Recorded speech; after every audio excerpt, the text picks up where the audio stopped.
manis apabila melihat pasangan suami isteri ini apabila keduanya kelihatan menjalankan tanggungjawab masing-masing dalam hidup berumah tangga dan juga tanggungjawab di luar rumah tangga mereka. Walaupun sibuk dengan tugas-tugas luarannya harus dilaksanakan, namun tanggungjawab sebagai suami isteri tidak akan diabaikan.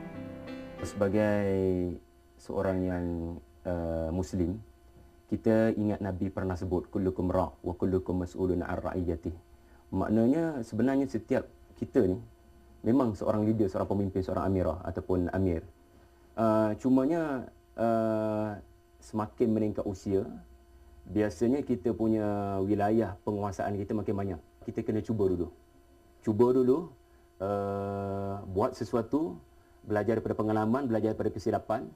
Daripada situlah kita dapat sedikit keyakinan diri.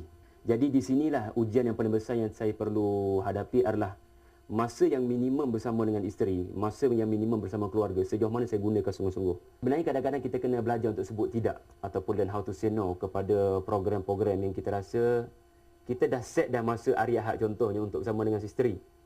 Tiba-tiba datang benda ad hoc yang kita diberikan arahan contohnya untuk buat program. Sebagai seorang yang ada tanggungjawab kepada Tuhan, kita kena ingat bila kita diberikan sesuatu amanah, kadang-kadang amanah tu nampak di depan mata kita, nama dia jawatan. Tetapi itu memang telah diberikan amanah oleh Tuhan. Contoh sebagai seorang suami, saya sebagai seorang anak pada masa yang sama, saya sebagai seorang ayah satu hari nanti. Jadi kita kena ingat semua benda ini amanah daripada Tuhan. Kita bertanggungjawab.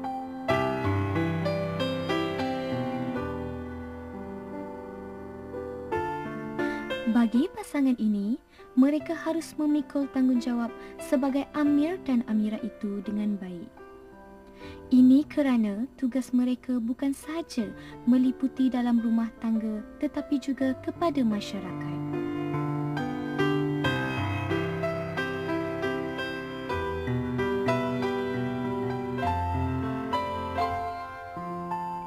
Muhammad Syari merupakan seorang pakar motivasi, manakala isterinya Nurul Syuhada merupakan seorang pelajar ijazah sarjana muda dalam bidang undang-undang.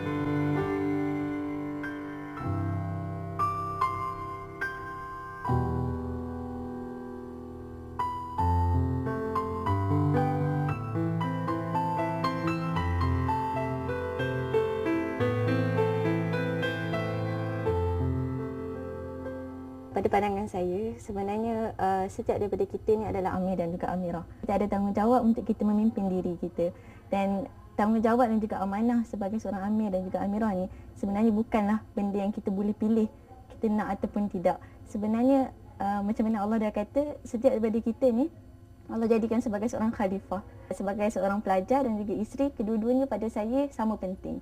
Sebab keluarga saya izinkan saya berkahwin semasa belajar dengan harapan bahawa saya dapat tamatkan pengajian saya dengan cemerlang. Dan bila dia ada, memang alhamdulillah, memang itulah masa yang paling berharga yang kami sama-sama nikmatilah untuk demi kebahagiaan rumah tangga kami. Dan saya rasa setakat ni alhamdulillah tidak ada masalah yang besar lah dari sudut tu.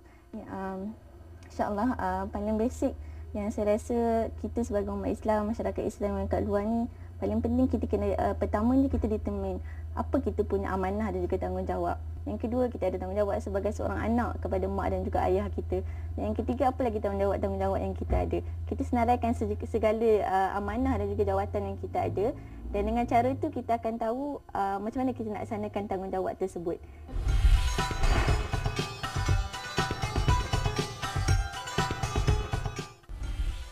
Kalau amir dalam rumah tangga itu adalah sebagai seorang suami yang sangat bertanggungjawab, ketua kepada keluarga dan ketua kepada masyarakat setempat. So kalau kita sebut amir tu sebenarnya adalah pemimpin. Dia bukan amir-amir sahaja, bahkan kalau di dalam khilafah zaman Rasulullah, zaman sahabat, dia adalah merupakan pemimpin kepada negara. So kalau seorang suami itu menjadi pemimpin kepada keluarga, makanya dia juga bertanggungjawab untuk menjadi pemimpin kepada masyarakat. Itulah setiap seorang daripada kita yang dilahirkan sebagai khalifah. Khalifatullah ataupun wakil kepada Allah. Allah bersifat dengan keagungan, kehebatan, cantik dan sebagainya, maka wakil Allah juga perlu bersifat seperti mana sifat-sifat Allah, bukan bersifat seperti mana Allah, bukan jadi Allah, bersifat seperti mana kehebatan-kehebatan yang dimiliki oleh Allah, kerana kita wakil kepada Allah Subhanahu Wa Taala, baik laki ataupun baik perempuan. So tanggungjawab sebagai amir dan amirah ni sebenarnya sangat besar, terutamanya lelaki. Sebab tu daripada surah An-Nisa tertulis A'udzubillahi minasyaitanirrajim, ar-rijalu qawwamuna 'ala nisa. Lelaki itu adalah pelindung kepada kaum wanita. Kenapa lelaki pelindung kepada kaum wanita? Disebabkan tanggungjawabnya, disebabkan amanahnya. Kalau lelaki itu memenuhi segala tanggungjawab dan amanah itu, makanya wanita-wanita akan terus berbaik sangka dan terus berada di bawah lindungan yang terbaik. Allah Subhanahu Wa Taala berfirman, al-mu'minuna wal mu'minat ba'duhum awliya'u ba'd, ya'muruna bil ma'ruf wa yanhauna 'anil munkar. Wahai lelaki dan perempuan, amir dan amirah, ya, lelaki dan perempuan, mukminin dan mukminat saling bantu membantu di antara mereka. Apakah bantu membantu di kalangan mereka? Allah jelaskan, ya'muruna bil ma'ruf wa yanhauna 'anil munkar, mengajak kepada sesuatu benda yang kebaikan dan mencegah sesuatu benda yang kemungkaran. Sama sahaja tugasnya di antara lelaki dan perempuan, bantu dan membantu. Bukanlah lelaki dan perempuan ini dijadikan untuk bersaing seperti mana yang diperkenalkan oleh barat. Kau boleh buat, aku boleh buat.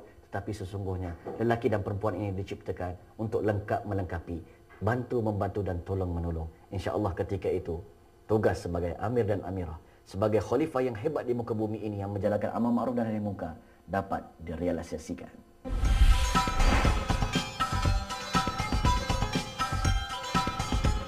Masa telah pun sampai ke penghujungnya. Tapi apa pun yang terjadi sebagai amir dan amirah, kita haruslah menjalankan tanggungjawab kita di muka bumi ini, Hairi. Ya, sehingga berjumpa lagi pada episod akan datang dalam rancangan Adam dan Hawa. Assalamualaikum. Assalamualaikum.